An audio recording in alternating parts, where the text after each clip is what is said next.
예루살렘에 오셔서 이제 잡히시기까지 성전에서 백성들을 가르치십니다. 그 가르치시는 것이 당시 유대 종교 지도자들의 가르침과 사뭇 다릅니다. 그래서 저들이 이제 어떻게 해서든지 예수를 책잡아 그를 내치려고 하는 중에 오늘 바로 이 로마에 내는 세금 문제를 가지고 시비를 겁니다. 당시 이스라엘은 로마의 속국이었고 로마에 세금을 내야 됐었습니다. 우리도 이제 일제강점기를 겪은 나라지만 어느 나라나 피지배 국가가 되면 그 지배하는 국가에 대해서 반감을 갖는 것이 당연한 일입니다. 그런데 이스라엘 백성에게는 좀 더 독특한 문제가 있습니다. 이스라엘은 하나님을 궁극적으로 그 권위로 알고 있는 백성들이기 때문에 로마에 굴복하는 것이 저들의 신앙관이나 세계관으로는 이해가 가지 않는 것입니다. 그래서 실제로 자주 폭동을 일으키고 또 밀란이 일어나곤 했습니다. 그래서 이 문제를 이제 예수님 앞에 꺼내놔서 어느 쪽으로 대답을 해도 걸리도록 하나님을 선택하면 로마에 대한 반란으로, 그리고 로마를 선택하면 궁극적인 권위인 신에 대한 불신앙으로, 그러니까 어느 쪽으로 답을 내놔도 저촉되도록 이렇게 올무를 던졌는데 예수님은 기이한 답을 내놓으십니다. 가이사의 것은 가이사에게, 하나님의 것은 하나님에게 라는 답을 하셨습니다. 이 답은 그저 하나의 재치 있는 답변도 아니고 또 궁지를 모면한 처세술도 아니었습니다. 현대인들이 생각하듯 정교 분리의 원칙을 말씀하신 것도 아니었습니다. 우선 여기에 등장하는 가이사의 것은 가이사에게 란 현실적인 로마 권력을 가리키는 것입니다. 그 권력은 이제 곧 예수님에게서 어떤 범법도 발견하지 못하나 여론에 밀려 사형 선고를 내리게 될 불의한 그 권력입니다. 하나님의 것은 하나님에게 라는 이 선언은 하나님을 제대로 섬기는 신앙이 아니라 왜곡된 종교적 신념과 소원으로 변질된 당시의 종교 권력, 유대교 종교 지도자들을 향한 예수님의 일종의 냉소가 담겨 있다고 말씀드릴 수 있습니다. 무슨 뜻일까요? 여러분 잘 아시듯이 예수님은 로마의 권력자들과 종교적 유대 지도자들의 공모에 의해서 십자가에 달리십니다.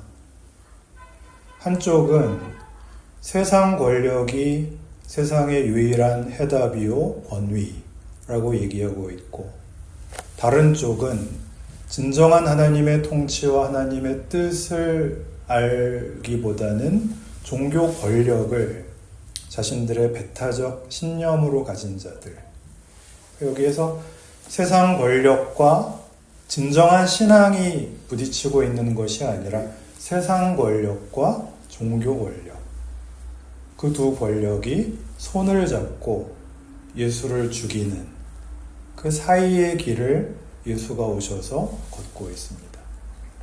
그게 오늘의 본문입니다.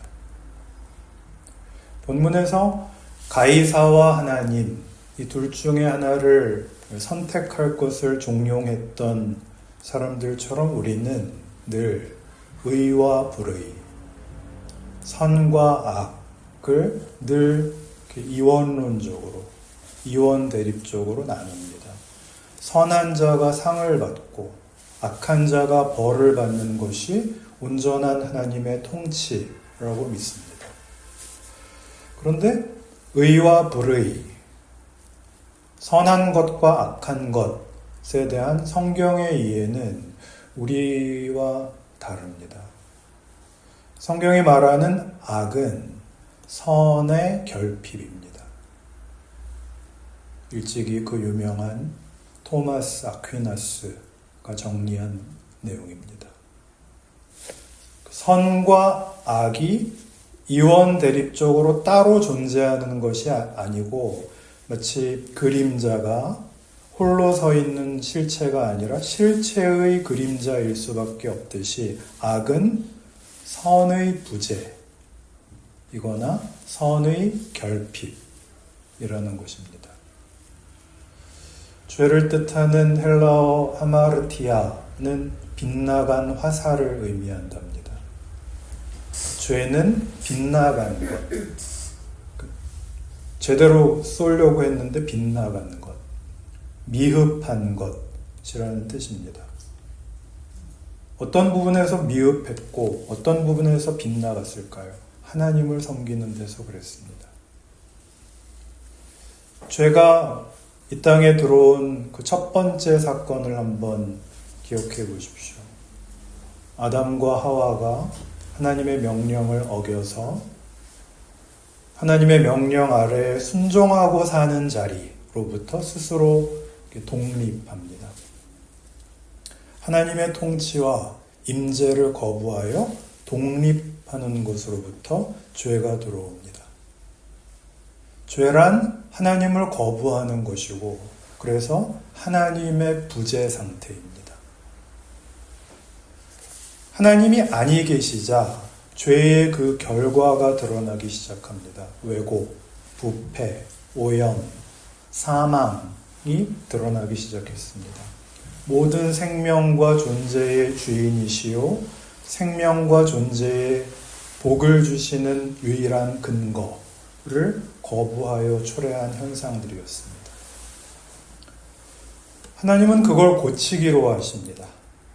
하나님의 임재를 거부한 우리를 그냥 포기하지 않으시고 그냥 두지 않으시고 하나님이 직접 찾아 나서기로 한 것입니다. 그것이 성탄, 성육신입니다. 누가복음 4장을 보시면 그래서 예수의 오심에 대해 이렇게 분명한 표현으로 선언하고 있는 데가 있습니다. 누가복음 4장 16절입니다.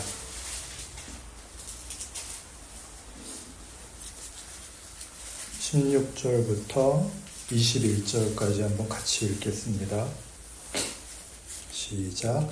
예수께서 그 자라나신 곳 나사렛에 이르사 안식일에 늘 하시던 대로 회당에 들어가사 성경을 읽으려고 서심해 선지자 이사야의 글을 들이거늘 책을 펴서 이렇게 기록된 데를 찾으시니 곧 주의 성령이 내게 임하셨으니 이는 가난한 자에게 복음을 전하게 하시려고 내게 기름을 부으시고 나를 보내사 포로된 자에게 자유를 눈먼 자에게 다시 보게 함을 전파하며 눌린 자를 자유롭게 하고 주의 은혜의 해를 전파하게 하려 하심이라 하였더라.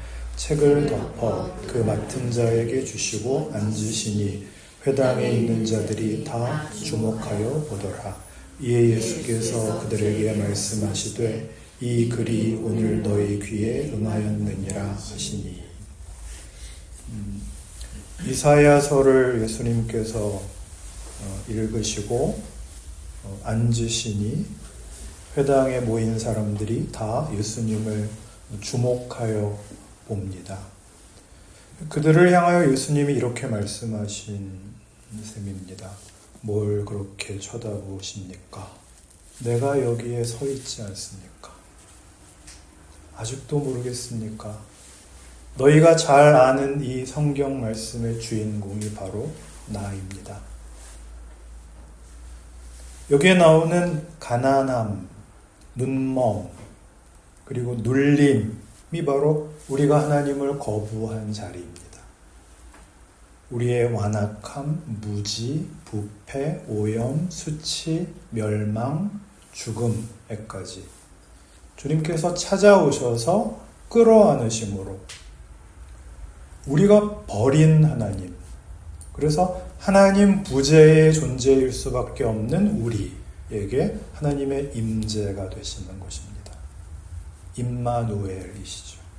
하나님이 우리와 함께 하신다. 임마누엘입니다. 그가 이 땅에 오셔서 사시고 죽으신 모든 생의 목적이고 의미입니다. 저 냄새나는 말밥통에서부터 십자가까지 가장 하찮은 출생에서 가장 비참한 죽음에 이르기까지, 그러니 어떤 실존, 어떤 경우, 어떤 억울함, 어느 낯설고 소외된 곳에 있는 존재라도 예수께서 품지 않는 그런 존재는 없다 입니다. 그렇게 한 사람 한 사람에게 그가 구원이 되십니다. 중요한 것은 그 일을 위하여 하나님은 시간을 필요로 하신다는 사실입니다. 처음에 우리가 우리의 자유의지를 가지고 하나님을 거부했던 것처럼 이제 찾아오신 하나님께서는 우리가 자유롭게 마음을 열고 우리 각자가 하나님의 임재에 대하여 자유롭게 반응하고 회개하고 믿어서 하나님을 받아들이기를 기다리고 계십니다. 그것이 시간이고 역사입니다. 기독교의 역사관, 성서의 역사관이죠. 우리의 역사와 현실과 일상 속에 예수 그리스도께서 들어오셔서 모든 경우, 모든 처지의 인생들을 찾아가 만나 설득하시는 그 시간인 것입니다. 우리 교회가 소장하고 있는 그 책 중에 최고의 벽돌책은 무엇일까요? 나니아 연대기가 제일 두꺼운 것 같습니다. 나니아 연대기를 쓴 유명한 C.S. 루이스는 예기치 못한 기쁨이라는 그 책에서 자기의 회심에 관해서 이런 고백을 합니다. 다른 사람들의 구원은 이해가 가지만 자기의 구원은 이해가 가지 않는답니다. 왜냐하면 다른 사람들은 몰랐다가 예수님께서 찾아오신 것을 알게 되자 쉽게 항복을 했는데, 자기는 예수가 찾아오셨다는 것을 너무나 잘 알고 있었는데 안 다음에도 끝까지 발버둥을 쳤답니다. 특히 그는 그 세계대전의 참혹함을, 세계 1차 대전이죠. 그 참혹함을 경험하고 어린 시절 어머니의 죽음으로 인해서 선한 신이 있다면 왜 세상에 이런 고통이 존재하는가? 라고 끊임없이 질문합니다. 그가 이렇게 잘난 척 하는 데는 그럴 만한 이유가 있습니다. 옥스퍼드 대학과 케임브리지 대학의 교수로 중세 르네상스 문학을 가르치는 굉장한 시대의 최고의 변증가였거든요. 문학, 신화, 철학을 통달한 사람이었습니다. 그 모든 지식을 근거로 해서 냉철한 무신론자로 자기를 지키고 있었습니다. 결국 지성과 양심을 통해 하나님을 더 이상 부정할 수가 없어서 하나님께 그는 항복하듯 회심하게 됩니다. 그럼에도 불구하고 주께서 나를 놓지 않으셨다. 그렇게 얘기합니다. 이런 표현을 합니다.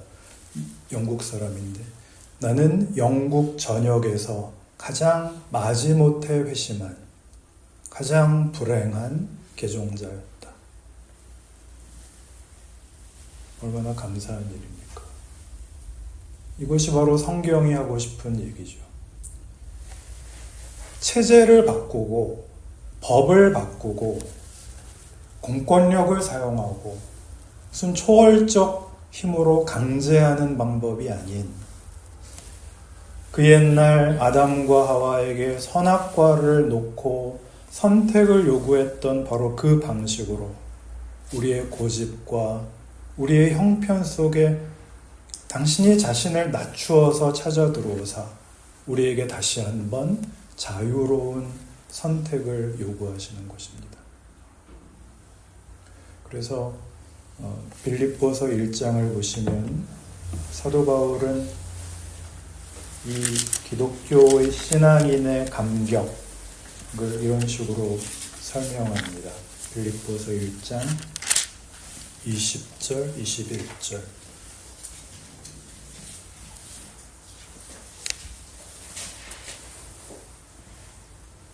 20절, 21절 같이 읽겠습니다. 나의 간절한 기대와 소망을 따라 아무 일에든지 부끄러워하지 아니하고 지금도 전과 같이 온전히 담대하여 살든지 죽든지 내 몸에서 그리스도가 존귀하게 되게 하려 하나니 이는 내게 사는 것이 그리스도니 죽는 것도 유익함이라. 살든지 죽든지가 나오는 거 보이시죠? 살든지 죽든지로도 하나님이 하시려는 일들이 아무런 장애가 되지 않는, 그것으로는 영향을 받지 않는, 문제가 되지 않는, 하나님이 우리를 어떻게 대하시고 우리의 운명을 하나님의 뜻과 어떻게 조화시키려고 하는가에 대한 선언입니다. 우리끼리니까 솔직하게 말씀드리면 우리는 늘 셰익스피어입니다. 사느냐 죽느냐, 그것이 제일 문제죠. 그래서 우리는 예수를 믿었다 말았다 합니다. 그러나 예수님께서는 우리를 잡았다 놨다 하시지 않습니다. 가끔 그 신앙에 대해 이런 식의 고민을 털어놓으시는 얘기를 듣습니다. 자신에 대해, 또 다른 사람에 대해, 특히 자녀들에 대해 말하자면 방황하고 있다고, 믿음이 없는 것 같다고 하십니다. 저는 괜찮다고, 좀 방황하게 그냥 두셔도 괜찮을 것 같다고 생각합니다. 내가 믿음이 있느냐 없느냐와 상관없이 하나님이 우리를 믿으시니까요. 곁길로도 좀 가보고 좀 놀아보기도 하고 신앙에 대해 깊은 회의에 빠져보기도 하고 그렇게 보시고 지켜보시면 좋겠습니다. 하나님이 어떻게 하시나. 무책임한 걸까요? 아니요. 모든 예수를 믿는 자들은 예수 그리스도와 한 몸으로 연결됩니다. 그리스도는 우리의 머리이며 우리는 그의 몸입니다. 고린도전서 12장이죠. 머리와 몸이 따로 노는 사람은 죽은 사람입니다. 하나님이 우리에게 이루시고 있고 완성하시려고 하며 우리에게 주시려는 영광이 얼마나 큰 것이며 왜 그 방법일 수밖에 없는가를 안다면 우리는 예수 그리스도의 찾아오심이 갖는, 어디까지 찾아오시는가에 대하여 깊은 신뢰와 기대와 신자된 감격을 가져야 마땅할 일입니다. 지난번에 사도신경 얘기하면서 생각해 본 대로 어디까지 찾아오신다 그랬죠? 지옥까지, 죽음의 세계까지 하나님이 따라오십니다. 한 해의 마지막 주일에 왔습니다.